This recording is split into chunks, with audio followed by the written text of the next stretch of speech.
Siapa naruh? Jujur, Be. Jujur. Siapa? Deblek. Kau Apa deblek? siapa? Deblek. Siapa naruh? Oh, ini kan. Ayo, buka. Buka. Ambil.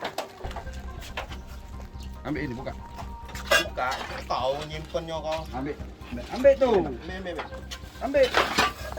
Apa Nah, itu? sini. Itu apa? Sini. Ini apa? Iya, kakek keluar masih ada itu. Keluar. Kaleng itu keluar. Ambil kaleng. Bantu dulu. Iya, buka. Nah, buka. Buka itu. Enggak apa-apa lihat, jujur, Be. Yang mana yang ada bahannya? Yang mana? Yang mana yang ada Buka. bahan? Yang mana? Yang mana yang ada bahan? Keluar. Nah, yang ada bahan mana yang ada bahan? Ya, Nah, kau ini. nih, dompet ini kau buka. Buka dompetnya. Nah, dia itu. Apa itu? Jangan Itu selip keluar selip itu. Yang ini. Nah, tonjoi. Apa itu? Apa itu? Angkat. Angkat itu. Apa Tonjoi. itu? Tonjoi. Apa itu? Apa itu? Apa itu? Apa? Itu Ah, kau jangan tak tahu. Kau enggak tahu kau lagi. Kau yang punya rumah kan? Rumah siapa nih? Apa Ya. ini? Apa ini? Tanya. Apa itu? Apa ini? Woi. Apa itu? Kau udah sama Jawab. main. Apa? Nah. Jawab. Nah. Sudah, siapa nyimpen sini? Siapa nyimpennya? Siapa naruhnya? Mamang mana? Deblek. Ya, Ah, sudah, Kau aman tahu kau lagi? Be. Kau tahu Panggil Deblek, Be. Tahu. Panggil Deblek.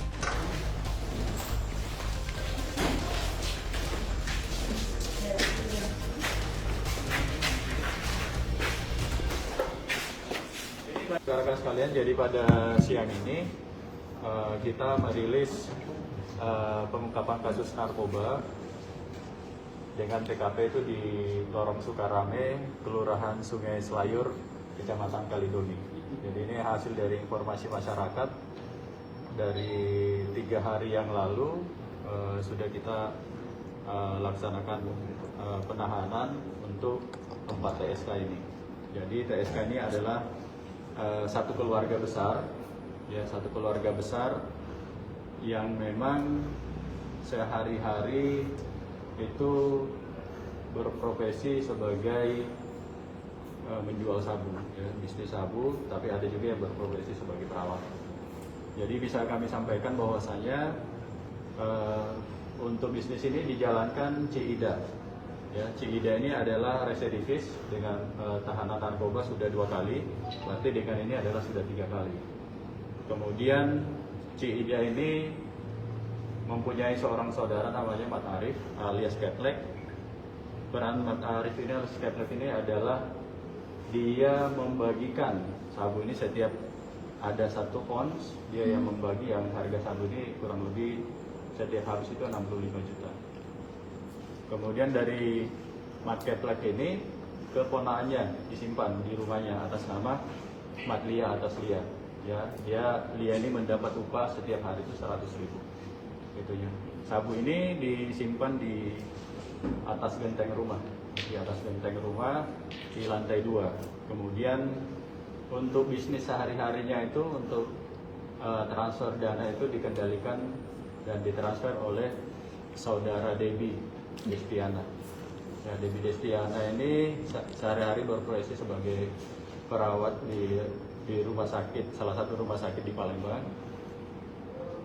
Yang bersangkutan keempat-tempatnya ini negatif urin, tapi ini adalah merupakan satu jaringan keluarga, ya, jaringan keluarga yang ada di Kecamatan Kalidoni untuk usaha jual bisnis sabu. Berapa lama sudah?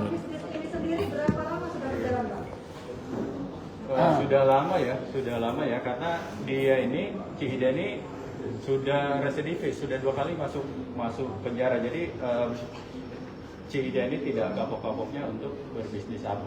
Jadi istilahnya sudah lama keluar main lagi. Apakah peran Cihida sebagai bandar dan yang lainnya ada struktur organisasi sendiri bagi antara mereka?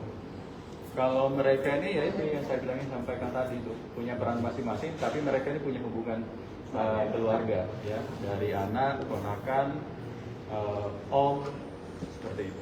Jadi Cihida ini bisa dikatakan bandar yang apa? Betul. Yang perawat ini itu sebenarnya nih, Bang. Ya, si Debbie ini adalah perawat yang mentransfer segala sesuatu uang ke salah satu nomor rekening bandar yang di atasnya lagi. Jadi salah satu oknum perawat di rumah sakit Pati Palembang. Honorer ya, Bang? Honorer. Asal barangnya dari atasnya, ya. Ini yang kita kejar, jadi kita belum tahu barang ini sebenarnya dari mana. Jadi masih jaringan Palembang atau antar provinsi? Karton. Masih jaringan Palembang sih, kalau analisa kita. Jangan lupa subscribe, share, komen, dan like ya.